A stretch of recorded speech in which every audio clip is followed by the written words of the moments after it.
Zaho manokana mandalina sy nanao fikarohana lalina momba n'ity lalam-panorenana ty.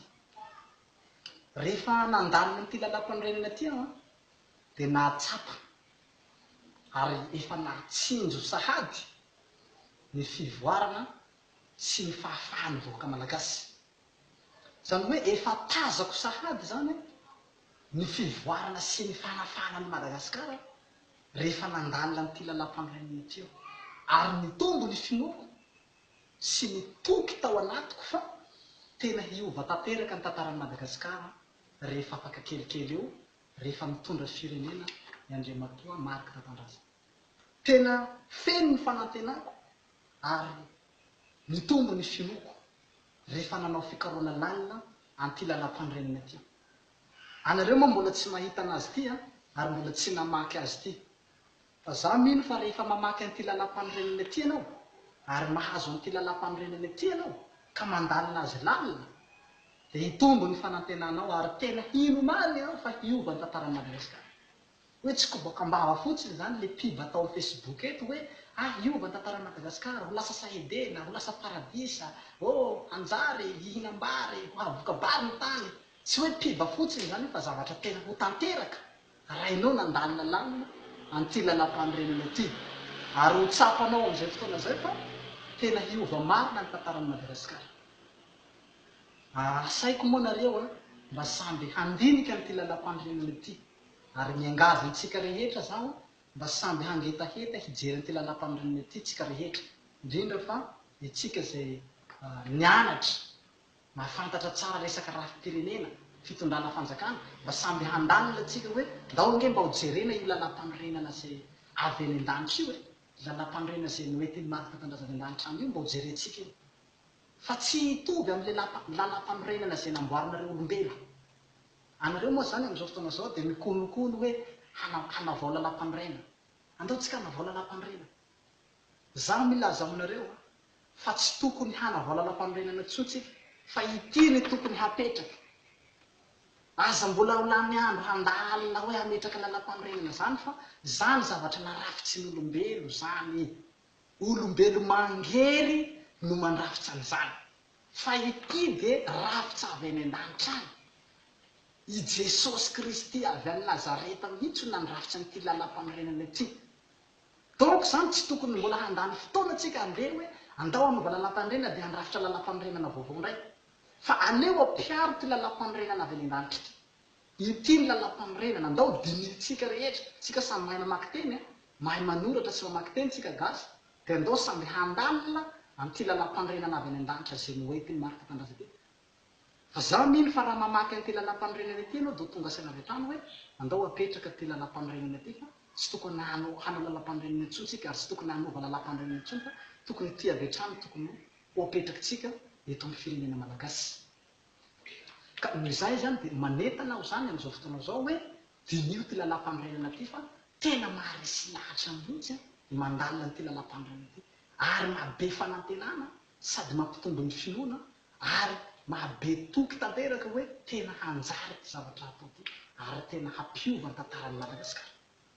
Ka eto aho zany dia manentana antsika boaka rehetra zany samby handalina n'ity lalam-panorenana ty. Ary tsika koa dia tokony izingizina hoe tsy manaiky intsony zahay ny fitondrann'olombelo manomboka eto. Fa avelao Jesosy Kristy amin'izay nitondra ny firenena malagasy ary izy efa manana lalam-panorenana hitondran'ny firenena gasy. Dia andao zany hapetraka atsika Jesosy hitondra ny Madagasikara ary izy fa ity ty lalam-panorenan'i Jesosy efa ao ny code pénal rehetrarehetra izay hitondrasan'i Jesosy amin'izao firenena antsika izao. Ao aby ny fitsipiky rehetrarehetra, efa complet eto zany ny fitaovana rehetrarehetra. Zay nge mahatonga zaho miteny aminareo hoe zavatra efa mipetrapetraka an'ity fa tsy zavatra hoe natao fanakorotanana saina fotsiny fa zavatra efa voaomana, zavatra efa voalamina, zavatra efa napetrapetraka hatramin'izay mihitsy. Efa ela mihitsy zay sy Jesosy no nandalina nikaroka nametrapetraka zao programa anazy zao, programan'ny fanjakana hitondrany any Madagasikara zao. Fa tsy hoe zavatra vao niforoporona androany. Anay zany efa nanomana materiel fa complet, ny raha rehetrarehetra, ny lalam-panorenana, ny code pénal, ny fitsipika, ny resaka rafitrasa sy ny javitrasa maro samihafa efa voalaminay tsara, efa napetrapetrakinay. Zahay zao zany zesta fotsiny hoe mizara aminareo karazana hoe efa nahandro zany zahay haniketrika dia efa homapotsiny zany nataonareo amin'izao fotoana zao mihinana zay efa masaka nataonay ka izay mahatonga zaho milaza aminareo hoe ity zavatra ty zavatra fa mipetrapetraky ary tsy azo sakana anareo ne zao amin'izao fotoana zao dia mieritreritra nareo hoe andao andatsaka mandadare tsika dia amin'izay voasakana ty programma ty ity tsy voasakan'olombelo ty raha lasina vany ary zaho milaza aminareo fa na hanao kory nareo na hiezakaiza nareo na hanao inona nareo na hanao inona nareo ity tsy voasakanareo satria fa programma efa roa arivo taona zay nanomanana azy zavatra efa mipetrapetraka tsy azo sakanana tsy azo antatsahana mandadare na didy fasomborona na fampihororona na menasy dimor efa tsy mahavoasakana an'ity fa zavatra efa voapetrapetraka ka tsy tokony mbola handany fotoana nareo tribonaly mbola handatsaka didy arisy aty ataonareo excuse dia hoe mpamolane mpangalatsy zazy nefa ny tena marina dia hoe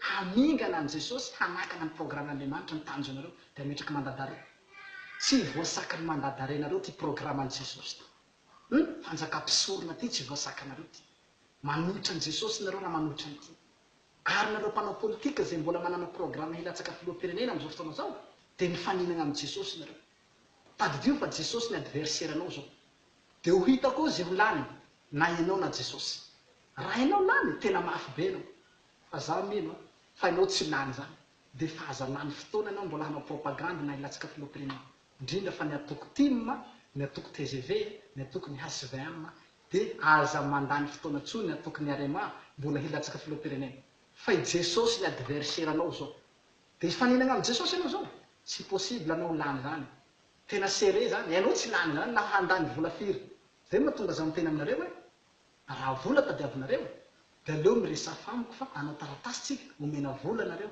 toy izay nareo mbola handany fotoana anao propagandy hilatsaka filoham-pirenena mbola hanao le hitondra le politika voalavonareo io foanao izy likerve ajanono fa tsy mety zany fa petrao ty fanjakam-pisorona fanjakan'i jesosy tia hitondra ny vahoaka malagasy ho antsika vahoaka dia manentana anareo aho mba tsy hanaiky tsony tsika an'ireo mpanao politika ireo ary tsy hanaiky tsony tsika hifidy olombelo manomboka eto fandaontsika hifidy an' jesosy am'izay ametraka an'ity fanjakam-pisorona tia eto madagasikara indrindra fa tsika kristianina zay mpanaratian'i jesosy kristy mpisaotranao na miaraka an'izay fandaharana zay fa mbola hiditsy amin'ny lalindalina trano tsika misaotra betsaka to